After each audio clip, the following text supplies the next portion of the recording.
Bem, vamos lá, turma. Vamos só colocar em perspectiva o que a gente está analisando aqui, que é o seguinte: se a gente estivesse falando de quem vai ganhar a eleição, uma eleição normal, uma eleição onde a gente não tem medo, né, de um segundo turno ser um segundo turno ultra agressivo, tendo chute na canela, tendo golpe, etc., né? Não tinha nem muita emoção a história. Não tinha nem muita emoção. Porque, veja bem, a gente está parecendo aquelas corridas de Fórmula 1, onde o Galvão Bueno pegava, o cara estava uma volta na frente do segundo colocado, ele ficava tentando manter a audiência e ficava, não, agora olha só o pneu, saiu uma fumaça, atenção, será que ele veio diminuir um segundo? E a gente fica tentando botar emoção para chamar a audiência. Mas, teoricamente, isso era um jogo praticamente dado. A gente está falando de duas figuras absolutamente conhecidas, figuras que quase 100%, e os números mostram, 100% da população conhecem Bolsonaro e Lula, e a gente está falando de uma diferença no primeiro turno de 18%, né, 17%, eu acho que agora 17% ou 18%, no segundo turno 20%.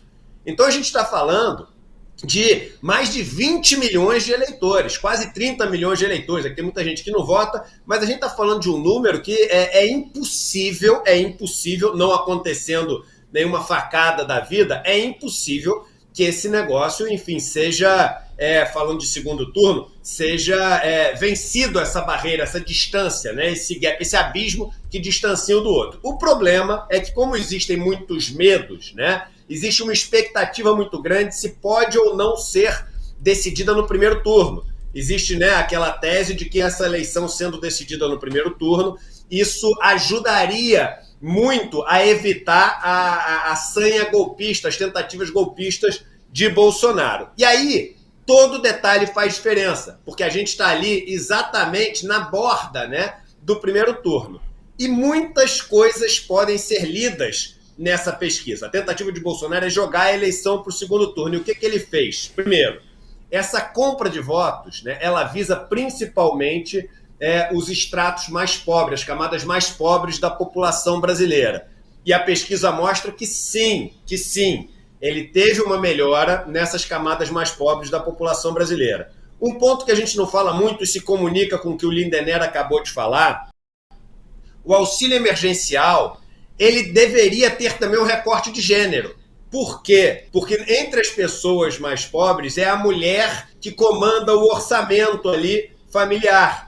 Então, esse auxílio emergencial deveria ter tido um impacto maior entre as mulheres. E, ao que parece, teve, sim, um impacto maior. Esse negócio das mulheres não é só a Michelle. Pode ser também, né? Tudo aqui é uma suposição, tentando trazer a lógica aqui e o bom senso. Pode ser impacto do auxílio emergencial, esse recorte de gênero geral que a gente está vendo. Uma alta considerável do Bolsonaro. Entre os evangélicos, a gente vê uma melhora, e aí, novamente, quando a gente vê estatística, a gente tem que tomar um monte de cuidado para não confundir causa e efeito. Pode ser porque os evangélicos eles têm uma renda média menor do que outros segmentos da sociedade. Então, você pode ter uma melhora por conta do auxílio que aparece nos evangélicos, e a gente acha que a melhora dos evangélicos está por causa da Marcha de Jesus. A gente confunde as causas.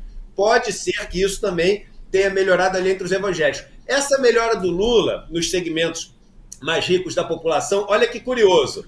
Quando a gente vê essa carta, né, que é uma carta onde empresários, donos de bancos, etc., assinam, na verdade isso é o seguinte, é uma codificação, é uma manifestação daquilo que já estava pulsando no inconsciente coletivo. Estamos trazendo até Jung aqui para a história. Então, o inconsciente coletivo dessa camada da população já estava assim pulsando o seguinte: caraca, Bolsonaro vai destruir os nossos negócios.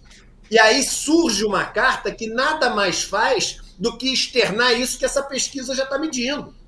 Essa pesquisa não é que mudou por causa da carta, é o contrário, é a carta porque esse inconsciente coletivo mudou. Entendeu? Essa pulsão, né, essa percepção das pessoas das camadas mais ricas mudou também. Então você tem muitas mudanças, mas veja bem, né, Bolsonaro não tem muito o que comemorar, porque normalmente quando os formadores de opinião começam a ficar favoráveis a alguém, né, essas pessoas que têm os meios de comunicação, que são as donas das empresas, que são os gerentes, né, dos negócios, essas pessoas têm um impacto muito grande nas pessoas que ficam, né, ali, vamos dizer assim, na hierarquia capitalista abaixo delas.